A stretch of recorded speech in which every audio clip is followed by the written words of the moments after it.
Insemmilkom u nilqakom għall-edizzjoni tal-lum tal-programm tagħna Propjeta minn wara il-Kwinti. Passoltu sensiela ta' programmi illi qed titwassal ġewwa djarkom grazzi bħal dejjem għal Home Owners Association u Simon De Bono illi jkun preżenti f'kull programm illi nippreżentawlkom. Simon, grazzi illi ġejt. Bil-ġimgħa l-oħra aħna inħeġġukom sabiex titħlu membri. Il-membership f'dina l-association hija dejjem ta' kuljum. Grazzi wkoll għal dan il-programm jiżdiedu. Simon, x'inhi l-pożizzjoni tagħkom bħalissa? Qed ipoġġu is-sidin ta' djar ġo ħafna spejjeż ta' periti u avukati. Għax hemm nies hemm barra li qed jagħmlu offert mhux suppost ħan nagħmluha ċara il-maġġor parti tal-iżviluppatur u kontratur ma jridux inkwiet. This doesn't make good business sense għalihom. Allura fejn nitlu aħna jinqalla xi ħaġa nkellmuhom, jekk jista' jkun qabel ma nkellmu lilhom inkellmu l-perit tagħhom għax il-perit iktar u iktar ma rridx ikun hemm inkwiet għax dak hemm il-professjoni tiegħu fin-nofs u fejn tagħmel sens u aħna bis-sens biss nitkellmu nirranġaw, imma jkun hemm dawk li jippersistu u dak li jippersistu ma jkunux żviluppaturi professjonali qegħdin jagħmlu għall-flus. U x'inhi l-problema tal-flus? Li s-safety jiswa l-flus. Jekk inti bħal ħaltaxin pereżempju fejn it-tempji dak hemm solar ħamrija. Dak naħseb dak iż-żmien sabu t-tempji. U sertem iżammit dak l-arkeologu qabad jitfa' il-ħamrija kollu taf inti meta twaqqaf post ikollok. Beda jitfgħu ħaltaxin u mbagħad bdew jibnu postijiet ta' solar wieħed. Issa jekk tagħmel sieq ta' kantun u tella solar wieħed fuq il-ħamrija tgħaddi. Imma meta mbagħad issa llum il-ġurnata għandna l-ħammis solari u jiġi jilgħablek mal-pedamenti u hemm solar ħamrija u mbagħad tibżgħux għandhom għalxiex. U hemm kollox jista' jsir imma jiswa l-flus. U daw jippruvaw jiffrankaw il-flus. U hemmhekk nitlu aħna fejn intervjenu nippruvaw nirraġunaw ma' nies tistaġeb 99% jirnexxielna imma jibqa' dak il-1% li ma jgħaddix minn idejna.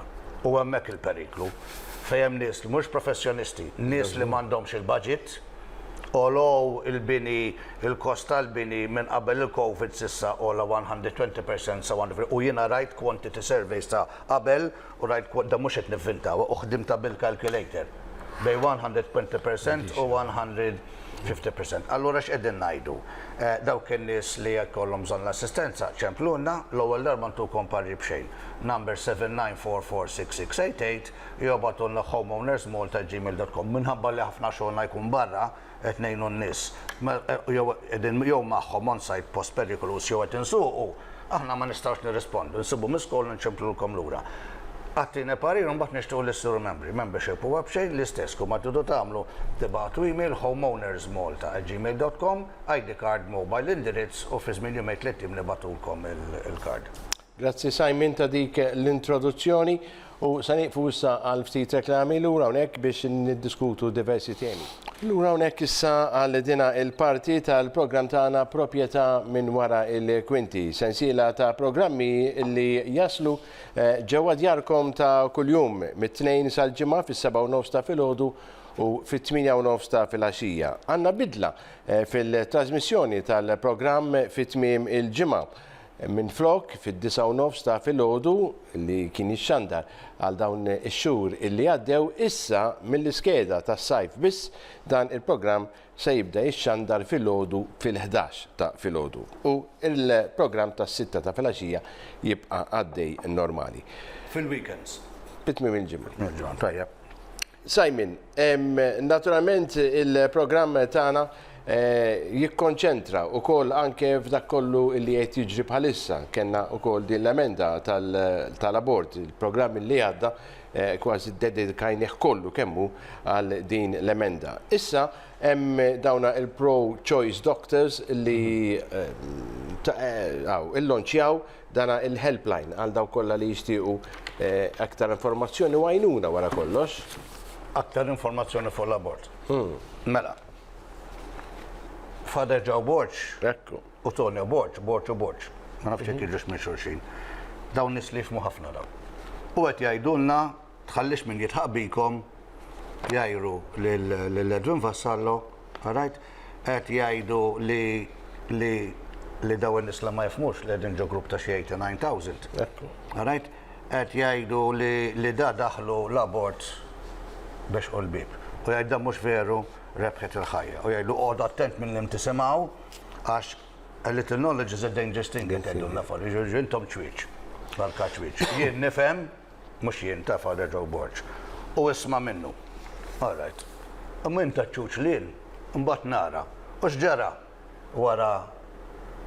wara li għaddit il-liġi tal-abort. Li Father Joe Borch qed tgħid li għara bħal ħajja mhix liġi tal-abort. Il-kelma pro-choice tfisser dak li huma favur l-abort. All right? Jekk tista' tellaħħin ir-reġija, mela dak li huma favur l-abort, il-pro-choice. Pro-choice. All right? Il-launchjaw abortion helpline. Imma skont Father Joe Borch, li mhux abortion, li favur il-ħajja. Father Joe Borch qed jgħidilna li mhux veru daħlet liġi tal-abort, imma dawk li huma favur l-abort, tant huma konvinti li din hija liġi tal-abort, li issa l-launchaw helpline biex iċċempilhom biex tara kif ħaġġib l-abort. Jien naħseb għalhekk qiegħed helpline hux. Mhux għax jekk huwa għandu raġun Father Joe Borch tgħid hello, isma' nixtieq nagħmel abort, m'għandniex abort Malta, xi fejn tiċċempel tagħmel.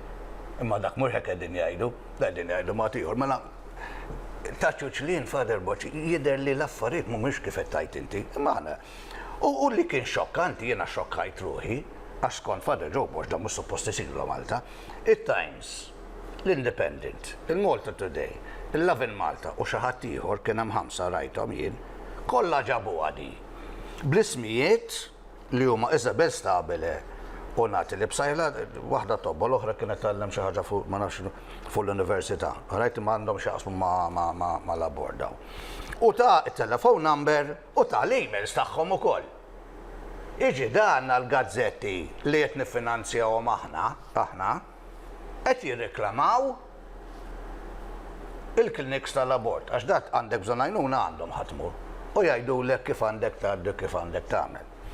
Jiġifieri mhux tal-li bexxaqna l-bib, tal-issa qed ngħidulhom kif għandhom jagħmlu da 24 hours helpline.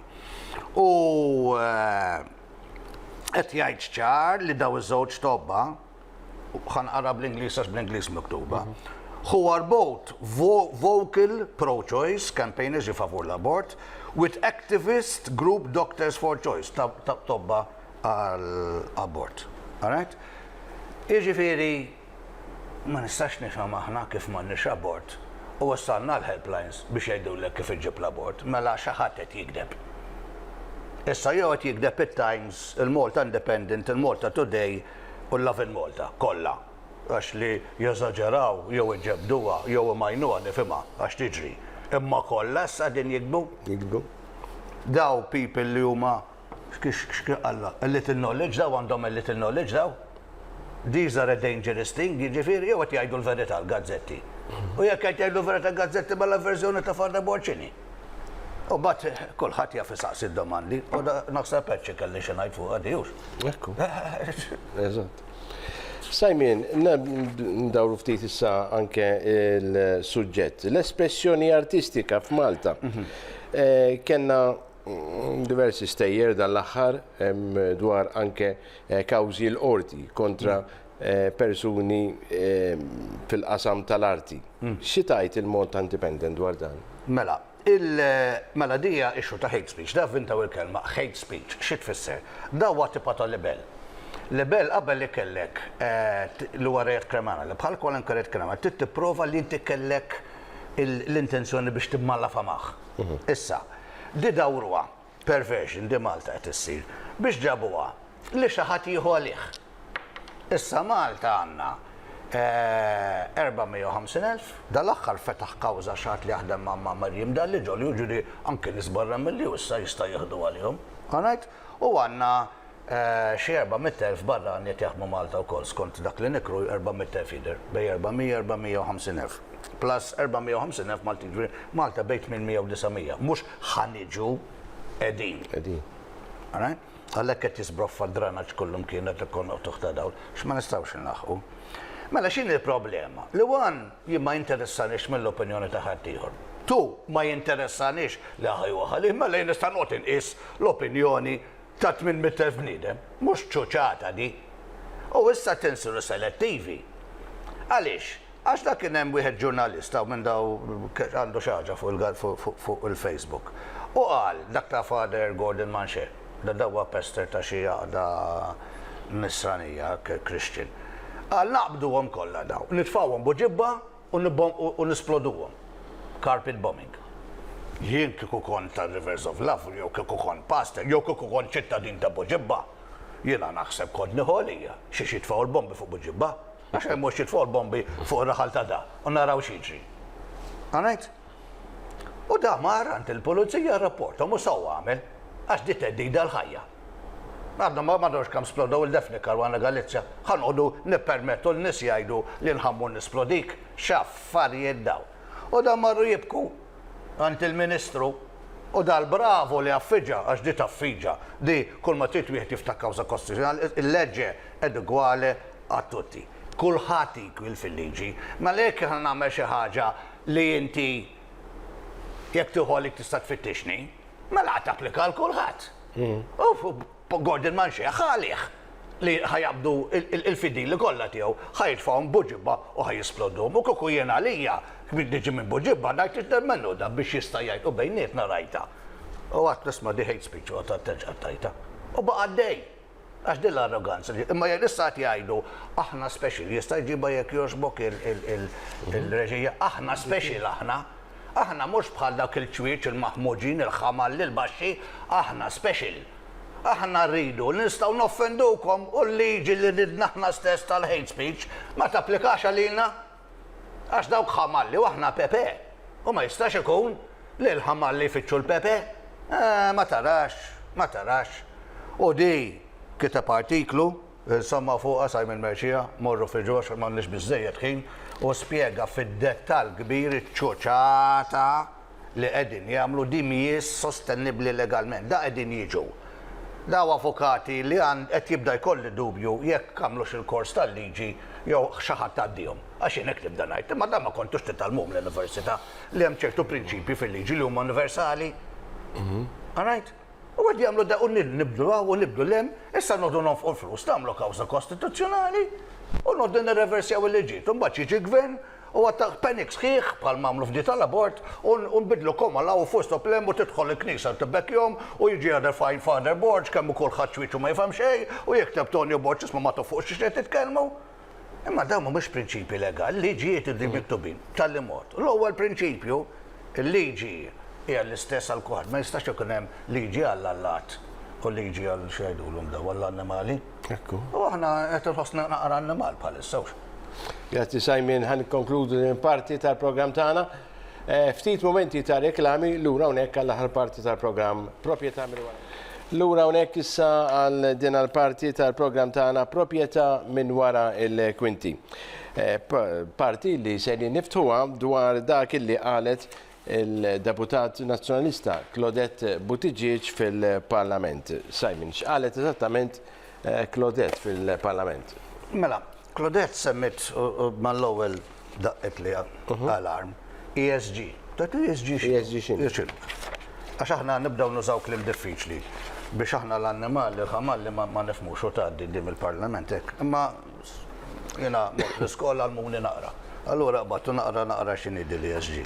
U seħibna Simon Merġija tal-Pixxi Kalda li ġifieri ħareġ artiklu fuq ukoll. Spjega naqra differenti milli kont nispjega jien, imma l-essenz mela E environment, S social u G governance. Mela. Da meta jagħmlu xi ħaġa kompeti ġalluhom, jagħmlu skor. U din l-ESG eventiment ħajjek jistgħu jieħdu loan mill-bank, jekk il-gvern ħaj jikkwalifikaw għal xi sussidju, jekk jistax japplikaw tenders di jekk ġejja.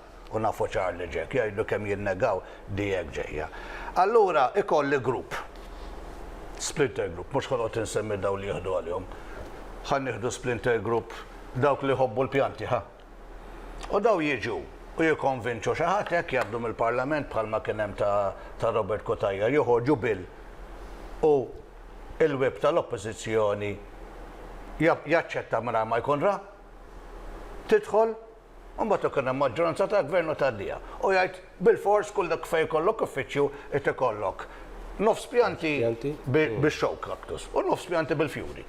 U jimponu fuqek. U jekk inti ma jkollokx nofs il-pjanti bix-xow kun nofs il-pjanti bil-fjuri. Inti ma tistax tieħu loan imbagħad, ma tistax tkun eligibbli biex tieħu tender ta' gvern u dak. U għadna zom nara, jien hu paċenzi jiena nisrani, jien ma nuħux ordnijiet minn għandkom. All right? Dat intamlu xaffariet li mhux aċċettabbli fuqi għalija. U mbagħad tibda żelqhom, u mbagħad niġi li jekk l-affarijiet li tmur kontra t-twemmin tiegħi, jekk ma niblax il-ħmieġ li qed jagħtu daw, ma nistax nieħu loan, ma nistax nkun eligibbli għal housing mill-gvern, ma nistax nieħu sussidju, ma nistax napplika rebate, ħajkun hemm rata ta' taxxa aktar għolja, ma nistax insifer. Għax imbagħad jekk tqabbel di mal-biċċa xogħol li ħajneħu l-flus kulħadd ħejġi bil-credit card u bil-debit card u bil-kripto, mbagħad tibda tieħu xejra nara differenti. U allura tinsaqsi, sinjorini u sinjura x'inti, inti konsultajt ma' ħadd ieħor apparti minn dak l-echo chamber li għandek madwarek, qed tarahom dawn l-affarijiet, taf hemm barra kemm hemm videos u kemm spjegazzjoni tal-periklu immens ta' di.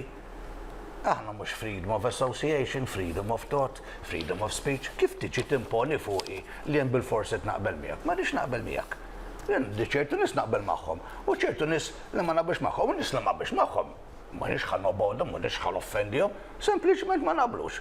Jien għandek bib laburisti, nazzjonalisti, komunisti, gay, normali, għandek wieħed trans ukoll mill-lider. Rajt kien hemm dak il-kandidat ta' ħattart, qasbis kon naf, u tajx kemm huwa rajt. X'inhi di li jiena bil-fors irid niġi naqbel miegħek dan mhux Marxismu? U kien hemm video u tajjeb li narawh kif dieħel dar ħsieb biex aħna bil-fors niġu naqblu magħhom. Jekk ir-reġija tkun tista' tellaħħa, da bniedem spjega jew xi Awstraljan imma jispjega b'ċertu dettal, ċertu rettezza. Eżatt x'qed jiġri minn wara l-Kwinti, u din hija programm ta' wara l-Kwinti. If you think communism was defeated with the fall of the Berlin Wall, think again. The late great Margaret Thatcher once said, "Communism never sleeps, never changes its objectives, nor must we." While the methods communists use to achieve their objectives have changed, their aims remain the same. Friedrich Engels, the co-author of the Communist Manifesto, described the aims of communism like this. The abolition of private property is, doubtless, the shortest and most significant way to characterise the revolution in the whole social order which has been made necessary by the development of industry, and for this reason, it's rightly advanced by the communists as their main demand. Simply put, the goal of communism or socialism is, you'll own nothing and you'll be happy. I think you've heard that before recently. Karl Marx and Friedrich Engels co-published the Communist Manifesto in 1848. In it, they outlined the aims of the growing communist movement in Europe. Marx wrote, "The proletariat, the working class, will use its political supremacy to wrest by degrees all capital, that's money and property, from the bourgeoisies to centralise all instruments of production in the hands of the state. This cannot be effected except by means of measures, therefore, which necessitates further inroads upon the old social order." In other words, the working class must unite and seize all of the land and property from the landowners and place everything under the control of the new communist state. This would supposedly bring an end to economic inequality, but how would the revolution come about? Well, with further inroads upon the old social order. The old social order is essentially the traditional family structure and landowners in general. Marx viewed the family as the vehicle that transmitted the bourgeoisie values that opposed communism, going so far as to write, "Abolition of the family, even the most radical flare up at this infamous proposal of the communists. On what foundation is the present family, the bourgeoisie family, based? On capital, on private gain. The bourgeoisie family will vanish as a matter of course with the vanishing of capital." In some sense, Marx was right. The family and the church are great defenders against communism, which is why the communists want to dismantle them. Russia experienced a communist revolution in 1917, but in Western nations, the communist strategy had to shift to what has been called the Long March through the institutions. In 1915, the Italian Marxist Antonio Gramsci wrote, "Socialism is precisely the religion that must overwhelm Christianity. In the new order, socialism will triumph by first capturing the culture via the infiltration of schools, universities, churches, and the media by transforming the consciousness of society." You're not trying to capture the barracks and the post office and the railway station and advance on the Winter Palace. wearing fur hats and carrying bayonets. What you capture is the television studio and the comprehensive school and the university and the law office and the courtroom. And you also capture everything. You capture literature and the way it's taught. You capture history as well. In Australia, the communists didn't storm the buildings. They changed what happens within them. When you control the schools, you indoctrinate the children into progressive ideology. When you control the media, you bombard people with left-wing propaganda. When you control the universities, you promote socialism and identity politics rhetoric and demonise traditional morality and Western history. When you control the churches, you conflate Marxism with Christianity. When you control the bureaucracies, you demonise religion and impose cumbersome taxes. At every point, you attack the traditional nuclear family. The idea is that if you repeat and enforce a lie enough, it can't be resisted. Strong families make a strong nation of independent citizens. A return to these values across Australia will see our nation becoming freer and flourishing. We must snip the bureaucratic red tape, scrap the burdensome taxes, and preserve the old social order of religion, family, and private property. Communism never sleeps, but if we understand it, we can defeat it. Grazzi Simon, u għonek nalqu il-programm tagħna tal-lum Propjeta minn wara il-Kwinti. Grazzi il-segwejtuna u nerġgħu niltaqgħu il-programm ieħor. Saħħa li kulħadd.